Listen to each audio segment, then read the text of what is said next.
Hello and welcome. I am Raziel, and today, this is a weekly thing now anyway, because people are getting fed up with Games Workshop, and people are talking about boycotting them, well, I see them still. Honestly, if you're boycotting something, aren't you just going to give it up completely? Isn't that the way you should do it? Honestly, if you want to boycott something, go ahead, do it.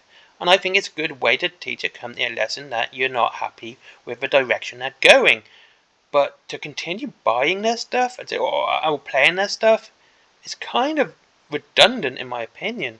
Especially when the tabletop wargaming scene has exploded in recent years and we are seeing better games, far superior games coming to the market. And I think that's the way you should go. I don't think you should continue playing the game of a company that you do not like or want to support. You should play something else, try something else. And in this week's one, we have Kings of War. Let's go to the nice big banner there. Kings of War. Kings of War is a fantasy tabletop game. It's actually very much like Warhammer Fantasy. So those guys really wanting to play Warhammer Fantasy, this is the game you should play. Because this is so much like it. It even had Alessio Calvatore write the rules from the start. Is it completely balanced? Of course it's not. It's a tabletop war game. Is it well balanced? Pretty much. It's actually pretty good.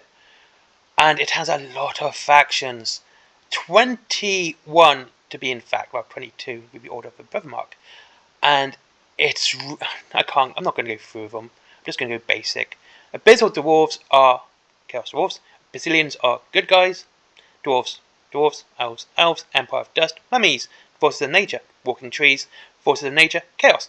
3 dwarves, but 3. Goblins are goblins, halflings are halflings, night stalkers are monsters, and they're so fantastic looking models, by the way. Northern Alliance are bad guys, ogres are ogres, orcs are orcs, Ratkin are Skaven, Riftforged orcs are chaos orcs, salamanders are dinosaurs, trident realm are fish, undead are dead, vanguard are vanguard, and twilight kin are dark elves. So basically, you have a fair choice of forces and factions you can choose from, and there's pretty much something for everyone. It's 21 different factions altogether at the moment. They're adding new factions quite a bit. Trident Realms is a new faction. It was only added a couple of months ago, and it's fantastic. It's a great looking force. Now, one of the best thing about games Mantic is that if you want to start the game and you want to get a starter set, you're not stuck with Space Marines and something else. You're not stuck with Stormcast and something else. You've actually got a choice of what you want to play as. And of course, if you're going halves with a friend, you can actually discuss which armies you want to go with, and you can get your force and a box which applies to both of you. You might argue if it's not your first choice, or you probably would both, but you have 5 different boxes here. The Raging Void is the latest one, which has the Abyssal Dwarves and the Twilight Kin. I like the Twilight Kin, it's one of my favourites. But like I said, there is so much choice in here, and you can look at the models and the armies and see which one you like. There are 5. This is a really good box. I got this box. It's fantastic. You have Ratkin and Goblins, and this Goblin Wiz was absolute blast to paint. I really enjoyed painting him. But like I said, there's a little bit of everything for everyone here, and you get to choose which one you want to do, and you pretty much get an army free, so you're pretty much only paying for like half the box anyway. And if you get it from Mantic, you do actually get the Clash of Kings campaign book as well, which is another great thing. Actually adding the campaign book free of charge into your box is one of the best ways to do this. That's if you get it from Mantic, not anyone else, okay? Just give you a heads up on that.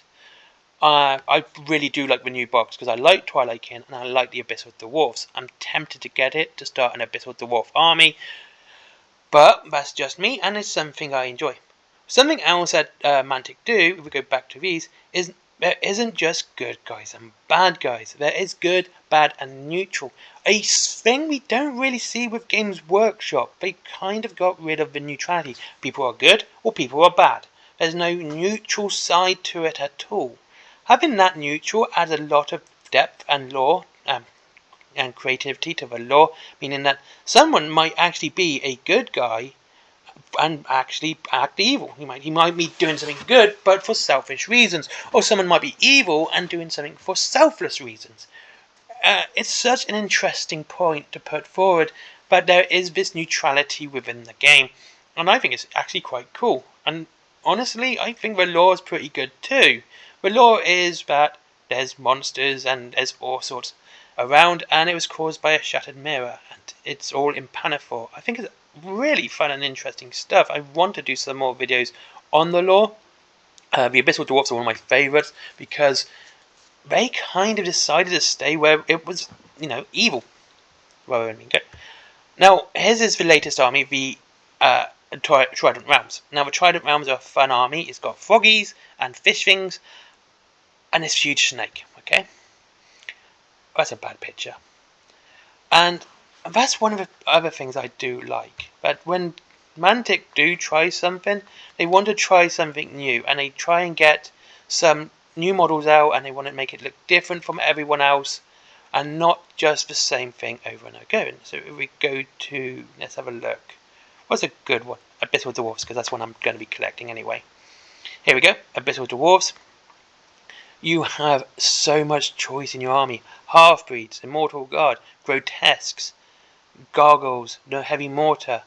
I think these models are so cool looking. Then, are they better than Games Workshop models? Well, technically no, and objectively so. However, they have this charm to them which Games Workshop models kind of lack. It's just something about them that look, kind of really cool, and you kind of say, if we go to this model, which is one of my favourites. Yeah, is it? But like I said, is it better than Games Workshop? No, but look at it. It's got a nice bit of charm to it. The rider on top, and the bat wings. There's charm to this model, and that's what makes Mantic, in my opinion, so much better, because it's not so sterile. A lot of new models from Games Workshop I find have a bit of sterility to them, that they're just sort of made. They're made digitally, and we can actually tell the difference between that and everything else. But yeah, I think it's a great, fantastic looking game. I think it's great fun to play, and as a tabletop war game, it's absolutely fun. I do enjoy it, and I cannot say any more. Also, you have the companion. Basically the app, but without having to pay for it. You can learn to play, build an army, win a tournament, browse events. And that's one of the best things. You actually have a battle scribe sort of app or list builder for absolutely nothing, and you don't have to pay for it. You can buy the expansion, which I think does something. I don't know, never bought it, but you can therefore actually, you get 2 more lists, but you can do it for free. And this is fantastic. I don't know what to say. I think the fact is that Mantic have done this in a way that is great for everyone, trying to save people money, get people into a fantastic tabletop fantasy game. Really shows how much they want to help the community out. You have a choice of starter sets, so you're not stuck with one army and another, which the poster boys and a different army. You get choice out of it. You have a neutral zone. That's a good one. You have neutral factions. That's the better phrase. Which means you don't have to be good and you don't have to be bad. You can be neutral. You have a fun rank and file based game. You have some great looking miniatures with it as well. And it does cost less than Games Workshop, which is probably one of the better things as well, which a lot of people mention. Though I will say people are starting to realise that there is a bit of a price creep going on here, but it's not as severe as Games Workshop. You're still getting a decent sized army and decent models for less than, for around £30, but you're getting 20 in a box rather than the usual 10. And you don't have to spend 50 quid. Or they don't lie to you about saying what's in the box and then lying about it. Okay, that's kind of annoying me. So you've got the Mega Dwarf Army, the Abyssal Dwarf Army, and that's another thing. You can actually just have fun, and the game set rules are the rule set is basically designed around having fun and having these big battles and enjoying it. And it doesn't matter if you have 2,000, 3,000 points. You could play with a 1,000 point army. The starter set will do you for a decent night of gameplay as well. Anyway, Thank you very much for watching. I hope you enjoyed this video. I hope you can play Mantic. And if you wish to buy the Mantic set without the campaign book and save 20%, you can go to Wayland Games, link down below. As always, free delivery after £20. They don't have all the boxes at the moment, unfortunately. There's also Forbidden Planet, comics, DVDs, mangas, etc. There's my merchandise, my comics, and of course Skyfort. I hope you all have a great day. Goodbye.